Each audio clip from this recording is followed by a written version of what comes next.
Hello' everyone, আপোনালোক সকলোক study with পাৰভেজৰ এটি নতুন ক্লাছলৈ স্বাগতম জনাইছোঁ। বন্ধুসকল, আমি আপোনালোকৰ আগন্তুক দিনত হ'বলগীয়া DLEDৰ যি এণ্ট্ৰেঞ্চ পৰীক্ষা আছে তাৰ প্ৰস্তুতিৰ বাবে GK টপিকৰ ওপৰত গুৰুত্বপূৰ্ণ কুৱেশ্যনসমূহ আলোচনা কৰিবৰ বাবে এটা ছিৰিজৰ আৰম্ভণি কৰিছিলোঁ। তাৰ আজি দ্বিতীয়টো ক্লাছ হয়। যদি প্ৰথমটো ক্লাছ আপোনালোকে নাই চোৱা, ক্লাছৰ লিংক ডেছক্ৰিপশ্যনত দি আছে, তাৰ পৰা গৈ আপোনালোকে প্ৰথমটো ক্লাছ চাব পাৰে। এই ছিৰিজত আমি বিশেষকৈ history, geography, polity, science, literature আৰু আৰ্ট এণ্ড কালচাৰৰ ওপৰত আলোচনা কৰিম। তেনেহ'লে দেৰি নকৰি আৰম্ভ কৰোঁ আজিৰ প্ৰথমটো কুৱেশ্যন। আজিৰ প্ৰথমটো কুৱেশ্যন হ'ল, ভাৰতৰ সংবিধানৰ কোনটো অনুচ্ছেদত অস্পৃশ্যতা দূৰীকৰণৰ বিষয়ে বৰ্ণনা কৰা হৈছে?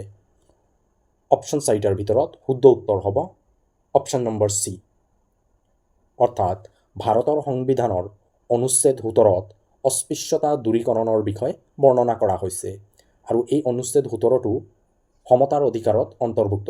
যি আমি মৌলিক অধিকাৰ পাওঁ 6টা, তাৰে সমতাৰ অধিকাৰৰ ভিতৰত এই অধিকাৰটো আছে অস্পৃশ্যতা দূৰীকৰণ। যদি আমি আৰ্টিকেল 15টো চাওঁ, একেলগে আমি এই 4টা আৰ্টিকেল কৰি যাম, কাৰণ এই আৰ্টিকেলখিনি ভেৰি ভেৰি ইম্পৰ্টেণ্ট হয়। বহুবাৰ পৰীক্ষাত এই 4টা আৰ্টিকেলৰ পৰা কুৱেশ্যন আহিছে। আৰ্টিকেল 15টো যদি আমি চাওঁ, আৰ্টিকেল 15ত কোৱা হৈছে জাতি, ধৰ্ম, ভাষা, বৰ্ণ আদিৰ ভিত্তিত সকলোক সম অধিকাৰ প্ৰদান কৰা। বহুবাৰ এক্সামত এই কুৱেশ্যন আহিছে, মনত ৰাখিবা। আৰ্টিকেলত 16ত কি কৈছে? আৰ্টিকেল 16ত কোৱা হৈছে ৰাজহুৱা নিয়োগৰ ক্ষেত্ৰত সম অধিকাৰ। কোনো এটা চৰকাৰী চাকৰি যদি ওলায়, তেনে ক্ষেত্ৰত সকলোৱে তাৰ প্ৰতিদ্বন্দ্বিতা কৰাৰ অধিকাৰৰ বিষয়ে আৰ্টিকেল 16ত কোৱা হৈছে। আৰ্টিকেলত 17ত অস্পৃশ্যতা দূৰীকৰণ, ইতিমধ্যে কৈছোঁ। আৰ্টিকেল 18ত কোৱা হৈছে শিক্ষা আৰু সামৰিক বাহিনীক যি উচ্চপদস্থ বিষয়াসকলক যি উপাধি দিয়া হয়, সেই উপাধিৰ বাহিৰে আন কোনো উপাধি সমাজৰ ব্যক্তিসকলে ব্যৱহাৰ কৰিব নোৱাৰে। কেৱল শিক্ষাৰ ক্ষেত্ৰত আৰু সামৰিক বাহিনীৰ ক্ষেত্ৰত যি উপাধি দিয়া হয়, এই দুটা উপাধিয়ে ব্যৱহাৰ কৰিব পাৰি, কাৰণ অন্যান্য উপাধিসমূহে সমাজত বৈষম্যতা আনে। এই 4টা আৰ্টিকেল ভেৰি ভেৰি ইম্পৰ্টেণ্ট হয়। আৰ্টিকেল 15, 16 আৰু 17টো প্ৰতিবাৰ এক্সামত আহিছে, ইম্পৰ্টেণ্ট হয়, নোট কৰি যাবা। পৰৱৰ্তী কুৱেশ্যনটো আমি চাওঁ। কুৱেশ্যন নম্বৰ 2, তলত উল্লেখ কৰা ৰোগসমূহৰ ভিতৰত কোন প্ৰকাৰ ৰোগ ভিটামিন ডিৰ অভাৱত হয়? অপশ্যন 4টাৰ ভিতৰত শুদ্ধ উত্তৰ হ'ব ৰিকেট।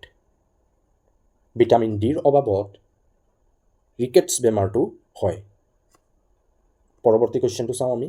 কুৱেশ্যন নম্বৰ 3, কোনজন আহোম স্বৰ্গদেৱে ৰাজধানী বকতাত স্থাপন কৰিছিল? অপশ্যন 4টাৰ ভিতৰত শুদ্ধ উত্তৰ হ'ব চুহুংমুহুং। স্বৰ্গদেউ চুহুংমুহুঙে ৰাজধানী বকতা স্থাপন কৰিছিল, আৰু এই বকতাৰ ৰাজধানীটো আছিল দিহিং নৈৰ পাৰত, যাৰ কাৰণে স্বৰ্গদেউ চুহুংমুহুঙক দিহিঙীয়া ৰজা নামেৰে জনা যায়। Next question. কুৱেশ্যন নম্বৰ 4, তলৰ কোনটো ভৌগোলিক ৰেখা অসমৰ মাজেদি পাৰ হৈ যায়? অপশ্যন 4টা যদি আমি চাওঁ, বিষুৱ ৰেখা, কৰ্কট ৰেখা, মকৰ ৰেখা। অপশ্যন ডিটো যদি চাওঁ, ওপৰৰ এটাও ৰেখা পাৰ নহয়। শুদ্ধ উত্তৰ হ'ব অপশ্যন ডি, কাৰণ অসমৰ মাজেদি বিষুৱ ৰেখা, কৰ্কট ৰেখা আৰু মকৰ ৰেখা, এই 3টা ৰেখাৰ ভিতৰত এটাও ৰেখা অসমৰ মাজেদি পাৰ নহয়। ইয়াৰ পৰা এটা ইম্পৰ্টেণ্ট কুৱেশ্যন হয়, কৰ্কট ৰেখা। কৰ্কট ৰেখাটো উত্তৰ পূৰ্বাঞ্চলৰ 2খন ৰাজ্যৰ মাজেদি পাৰ হয়। ইম্পৰ্টেণ্ট হয়, বহুবাৰ পৰীক্ষাত এই কুৱেশ্যন আহিছে। উত্তৰ পূৰ্বাঞ্চলৰ 2খন ৰাজ্যৰ মাজেদি কৰ্কট ৰেখা পাৰ হৈ গৈছে, যাক ট্ৰপিক অফ কেঞ্চাৰ বুলি কোৱা হয়। আৰু এই 2খন ৰাজ্য হৈছে ত্ৰিপুৰা, মিজোৰাম। ত্ৰিপুৰা আৰু মিজোৰাম, এই 2খন ৰাজ্যৰ মাজেদি কৰ্কট ৰেখা বা ট্ৰপিক অফ কেঞ্চাৰ পাৰ হৈ যায়। পৰৱৰ্তী কুৱেশ্যনটো আমি চাওঁ। কুৱেশ্যন নম্বৰ 5, অসম সাহিত্য সভাৰ প্ৰতীকটো কোনে তৈয়াৰ কৰিছিল? অপশ্যন 4টাৰ ভিতৰত শুদ্ধ উত্তৰ হ'ব অপশ্যন চি, অৰ্থাৎ যুগল দাসে অসম সাহিত্য সভাৰ প্ৰতীকটো তৈয়াৰ কৰিছিল। কোন চনত? 1960 চনত। 1960 চনত যুগল দাসে অসম সাহিত্য সভাৰ প্ৰতীকটো তৈয়াৰ কৰিছিল। Next question. Question number 6, Sindhu সভ্যতাৰ ৰাজহুৱা স্নানাগাৰটো ক'ত পোৱা গৈছিল? অপশ্যন 4টা যদি আমি চাওঁ, মহেঞ্জোদাৰো, হৰপ্পা, চানহুদাৰো, লোথাল। শুদ্ধ উত্তৰ হ'ব মহেঞ্জোদাৰো।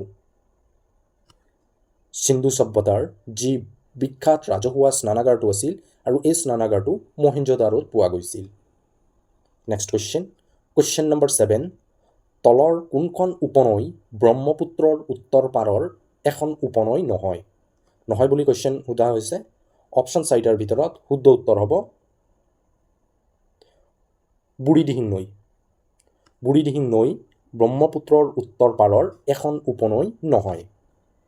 বুঢ়ীদিহিং নৈখন ব্ৰহ্মপুত্ৰৰ দক্ষিণ পাৰৰ এখন উপনৈ হয়। বাকী তিনিখন উপনৈ যদি আমি চাওঁ, সোৱণশিৰি নৈ, ডিক্ৰং নৈ আৰু ৰঙা নৈ, এই তিনিখন নৈ ব্ৰহ্মপুত্ৰৰ উত্তৰ পাৰৰ এখন উপনৈ হয়। যদি তোমালোকে প্ৰয়োজন বুলি ভাবিছা যে ব্ৰহ্মপুত্ৰৰ উত্তৰ পাৰৰ উপনৈ আৰু দক্ষিণ পাৰৰ উপনৈৰ নামসমূহ লাগে, তেনেহ'লে মোক কমেণ্ট কৰি জনাবা।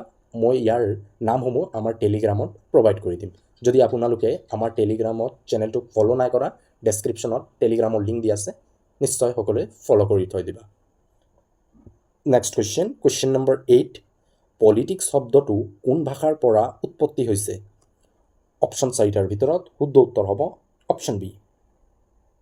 পলিটিক্স শব্দটো গ্ৰীক ভাষাৰ পৰা আহিছে। গ্ৰীক ভাষাৰ পলিচ শব্দৰ পৰা এই শব্দ আহিছে, যাৰ অৰ্থ আছিল নগৰ ৰাষ্ট্ৰ। নেক্সট কুৱেশ্যন নম্বৰ 9, এজন প্ৰাপ্তবয়স্ক মানুহৰ শৰীৰত কিমান শতাংশ পানী থাকে? অপশ্যন চাৰিটাৰ ভিতৰত শুদ্ধ উত্তৰ হ'ব অপশ্যন চি, 60%। এজন প্ৰাপ্তবয়স্ক মানুহৰ শৰীৰত 60% পানী থাকে। যদি অপশ্যনত 60% দিয়া নাথাকে, তেনেহ'লে উত্তৰ হ'ব 57%।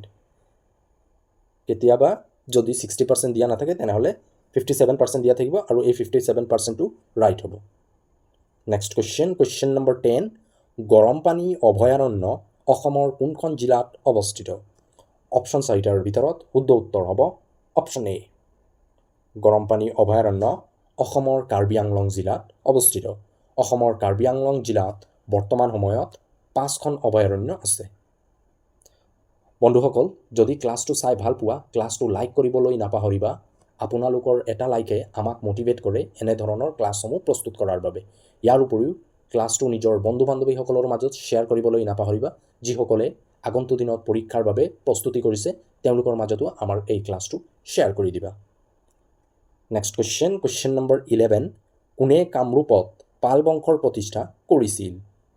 অপশ্যন চাৰিটাৰ ভিতৰত শুদ্ধ উত্তৰ হ'ব ব্ৰহ্মপাল। কামৰূপত পাল বংশৰ প্ৰতিষ্ঠা কৰিছিল ব্ৰহ্মপালে। বহুতে গোপাল বুলি উত্তৰ ঠিক কৰে, গোপাল হ'লে ভুল হ'ব। কাৰণ গোপালে ভাৰতত পাল বংশৰ প্ৰতিষ্ঠা কৰিছিল, কিন্তু কামৰূপত পাল বংশৰ প্ৰতিষ্ঠা ব্ৰহ্মপালে কৰিছিল। নেক্সট কুৱেশ্যন নম্বৰ 12, ছাহাৰা মৰুভূমি কোনখন মহাদেশত অৱস্থিত? অপশ্যন চাৰিটাৰ ভিতৰত শুদ্ধ উত্তৰ হ'ব আফ্ৰিকা মহাদেশ। ছাহাৰা মৰুভূমিখন আফ্ৰিকা মহাদেশত অৱস্থিত। নেক্সট কুৱেশ্যন নম্বৰ 13, ৱাংগালা উৎসৱ কোন জনগোষ্ঠীয়ে উদযাপন কৰে? ভেৰি ইম্পৰ্টেণ্ট কুৱেশ্যন হয়, প্ৰায়সমূহ পৰীক্ষাত এই কুৱেশ্যন আহিছে। অপশ্যন চাৰিটা যদি আমি চাওঁ, বড়ো জনগোষ্ঠী, ৰাভা জনগোষ্ঠী, গাৰো জনগোষ্ঠী, তিৱা জনগোষ্ঠী। শুদ্ধ উত্তৰ হ'ব অপশ্যন চি, অৰ্থাৎ গাৰো জনগোষ্ঠী। গাৰো জনগোষ্ঠীয়ে বাংলা উৎসৱ উদযাপন কৰে। নেক্সট কুৱেশ্যন নম্বৰ 14, কোন চনত ভাৰতীয় জাতীয় কংগ্ৰেছৰ গঠন কৰা হৈছিল? ইম্পৰ্টেণ্ট কুৱেশ্যন হয়। অপশ্যন চাৰিটাৰ ভিতৰত শুদ্ধ উত্তৰ হ'ব 1885 চনত ভাৰতীয় জাতীয় কংগ্ৰেছৰ গঠন কৰা হৈছিল। ভাৰতীয় জাতীয় কংগ্ৰেছৰ গঠন কোনে কৰিছিল? এ হিউমে 1885 চনত ভাৰতীয় জাতীয় কংগ্ৰেছৰ গঠন কৰিছিল। নেক্সট কুৱেশ্যন নম্বৰ 15, কোনে শুংগ বংশৰ প্ৰতিষ্ঠা কৰিছিল? অপশ্যন চাৰিটাৰ ভিতৰত শুদ্ধ উত্তৰ হ'ব পুষ্যমিত্ৰ। পুষ্যমিত্ৰ শুংগই শুংগ বংশৰ প্ৰতিষ্ঠা কৰিছিল। নেক্সট কুৱেশ্যন নম্বৰ 16, ভাৰতে কোনখন ৰাষ্ট্ৰৰ সৈতে আটাইতকৈ দীঘল আন্তঃৰাষ্ট্ৰীয় সীমাৰেখা নিৰ্ধাৰণ কৰে? অপশ্যন চাৰিটাৰ ভিতৰত শুদ্ধ উত্তৰ হ'ব অপশ্যন চি। ভাৰতে আটাইতকৈ দীঘল আন্তঃৰাষ্ট্ৰীয় সীমা বাংলাদেশৰ সৈতে স্পৰ্শ কৰে। ভাৰতে আনুমানিক 4000 কিলোমিটাৰৰো অধিক সীমা বাংলাদেশৰ সৈতে স্পৰ্শ কৰে। যদি এক্সামত কুৱেশ্যন আহে আটাইতকৈ কম সীমা ভাৰতে কোনখন ৰাষ্ট্ৰৰ সৈতে স্পৰ্শ কৰে, উত্তৰ হ'ব আফগানিস্তান। আফগানিস্তানৰ সৈতে ভাৰতে আটাইতকৈ কম আন্তঃৰাষ্ট্ৰীয় সীমা স্পৰ্শ কৰে। নেক্সট কুৱেশ্যন নম্বৰ 17, সাধাৰণতে মানুহৰ তেজৰ pH-ৰ মাত্ৰা কিমান হয়? অপশ্যন চাৰিটাৰ ভিতৰত শুদ্ধ উত্তৰ হ'ব অপশ্যন ডি। মানুহৰ শৰীৰৰ তেজৰ pHৰ মাত্ৰা 7.35ৰ পৰা 7.45লৈ হয়। নেক্সট কুৱেশ্যন নম্বৰ 18, কোন চনত সংবিধানখন প্ৰস্তুত কৰাৰ বাবে খচৰা সমিতিৰ গঠন কৰা হৈছিল? ইংৰাজীত যাক ড্ৰাফটিং কমিটি বুলি কোৱা হয়।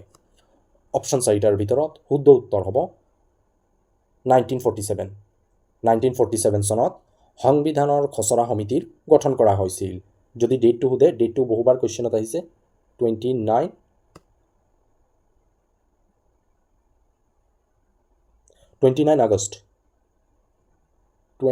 আগষ্ট 1947 চনত সংবিধানৰ খচৰা সমিতিৰ গঠন কৰা হৈছিল। নেক্সট কুৱেশ্যন নম্বৰ 19, ৰায় বাহাদুৰ উপাধি লাভ কৰা প্ৰথমগৰাকী অসমীয়া সাহিত্যিক কোন আছিল? ভেৰি ভেৰি ইম্পৰ্টেণ্ট কুৱেশ্যন হয়, আৰু এই কুৱেশ্যনটো বহুতে ভুল কৰি আহে। বহুতে উত্তৰটো টিক কৰে লক্ষ্মীনাথ বেজবৰুৱা, কিন্তু ভুল হয়। শুদ্ধ উত্তৰ হ'ব পদ্মনাথ গোহাঁই বৰুৱা। পদ্মনাথ গোহাঁই বৰুৱা আছিল প্ৰথম অসমীয়া সাহিত্যিক যিজনে ৰায় বাহাদুৰ উপাধি লাভ কৰিছিল। নেক্সট কুৱেশ্যন নম্বৰ 20, কোন চনত নুনমাটি তেল শোধনাগাৰৰ প্ৰতিষ্ঠা কৰা হৈছিল? অপশ্যন 4টাৰ ভিতৰত শুদ্ধ উত্তৰ হ'ব অপশ্যন এ। 1962 চনত নুনমাটি তেল শোধনাগাৰৰ প্ৰতিষ্ঠা কৰা হৈছিল।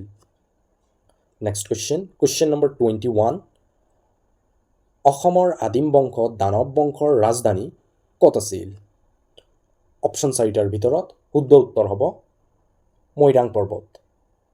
অসমৰ আদিম বংশ দানৱ বংশৰ ৰাজধানী আছিল মৈৰাং পৰ্বত। যদি অপশ্যনত মৈৰাং পৰ্বত দিয়া নাথাকে, যদিও দিয়া থাকে গুৱাহাটী, তেনেহ'লে গুৱাহাটী ৰাইট হ'ব, কাৰণ মৈৰাং পৰ্বত বৰ্তমানৰ বেলতলা গুৱাহাটী হয়। নেক্সট কুৱেশ্যন নম্বৰ 22, অসমৰ প্ৰথম ঐতিহাসিক ছবি জয়মতী কোন চনত মুক্তি লাভ কৰিছিল? ভেৰি ভেৰি ইম্পৰ্টেণ্ট কুৱেশ্যন হয়। অপশ্যন 4টাৰ ভিতৰত শুদ্ধ উত্তৰ হ'ব 1935।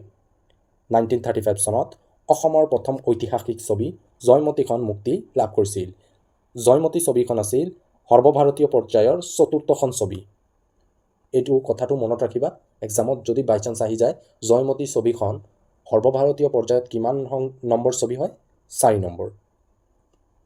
নেক্সট কুৱেশ্যন নম্বৰ 23, ভাৰতে কোনখন দেশৰ পৰা ৰাষ্ট্ৰৰ নিৰ্দেশাত্মক নীতিৰ ধাৰণাটো ভাৰতৰ সংবিধানত অন্তৰ্ভুক্ত কৰিছিল? ৰাষ্ট্ৰৰ নিৰ্দেশাত্মক নীতি, যাক ইংৰাজীত directive principal of state policy বুলি কোৱা হয়। শুদ্ধ উত্তৰ হ'ব option C.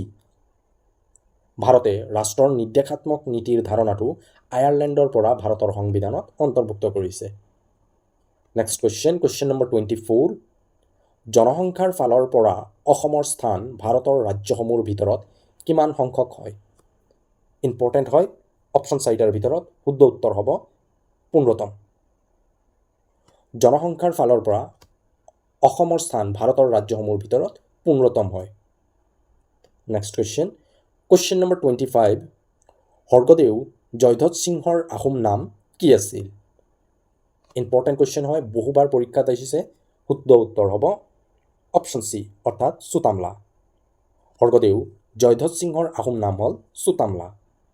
Next question number 26, কোন চনত নাগালেণ্ড পৃথক ৰাজ্য হিচাপে গঠন হৈছিল? অপশ্যন 4টাৰ ভিতৰত শুদ্ধ উত্তৰ হ'ব 1963। 1963 চনত নাগালেণ্ড পৃথক ৰাজ্য হিচাপে গঠন হৈছিল, আৰু নাগালেণ্ডখন প্ৰথমখন উত্তৰ পূৰ্বাঞ্চলৰ ৰাজ্য, যিখন ৰাজ্যই অসমৰ পৰা পৃথক হৈ নতুন ৰাজ্য হিচাপে গঠন হৈছিল। নেক্সট কুৱেশ্যন নম্বৰ 27, কোনজন সাহিত্যিকক অসমীয়া সাহিত্যৰ চুটিগল্পৰ সম্ৰাট নামেৰে জনা যায়? অপশ্যন 4টাৰ ভিতৰত শুদ্ধ উত্তৰ হ'ব লক্ষ্মীনাথ বেজবৰুৱা। লক্ষ্মীনাথ বেজবৰুৱাই আছিল প্ৰথমজন অসমীয়া সাহিত্যিক যিজনে অসমীয়া সাহিত্যৰ চুটিগল্পৰ বাট প্ৰদৰ্শক বুলিও অভিহিত কৰা হয়। নেক্সট কুৱেশ্যন নম্বৰ 28, কোনে দিল্লীৰ চালতানাতত দাস বংশৰ প্ৰতিষ্ঠা কৰিছিল? অপশ্যন 4টা যদি আমি চাওঁ, কুতুবুদ্দিন আইবেক, মোহাম্মদ ঘুৰি, ইলতুৎমিছ, গিয়াছুদ্দিন বলবন। শুদ্ধ উত্তৰ হ'ব কুতুবুদ্দিন আইবেক। কুতুবুদ্দিন আইবেকে দিল্লী চালতানাতত দাস বংশৰ প্ৰতিষ্ঠা কৰিছিল, আৰু এই বংশটোৰ গঠন হৈছিল 1206 চনত। আৰু দাস বংশৰ শ্ৰেষ্ঠ ৰজা আছিল ইলতুৎমিছ।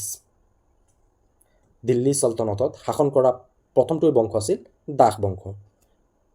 নেক্সট কুৱেশ্যন নম্বৰ 29, অসমৰ প্ৰথমখন সাপ্তাহিক কাকতখনৰ নাম কি হয়?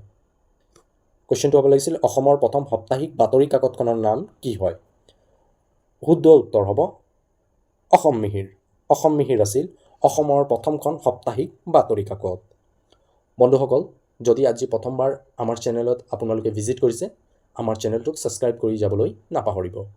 আমি এই চেনেলত জিকে, মেথছ, ৰিজনিং আদি দৰে গুৰুত্বপূৰ্ণ টপিকসমূহ আলোচনা কৰিম, যিসমূহ টপিক আপোনালোকৰ আগন্তুক দিনৰ পৰীক্ষাৰ বাবে খুবেই জৰুৰী হয়। নেক্সট কুৱেশ্যন নম্বৰ 30, কোন চনত ফুলগুৰি বিদ্ৰোহ সংগঠিত হৈছিল? অপশ্যন 4টাৰ ভিতৰত শুদ্ধ উত্তৰ হ'ব 1861। 1861 চনত ফুলগুৰিৰ বিদ্ৰোহ সংগঠিত হৈছিল। অপশ্যনটো ভুল দি আছে।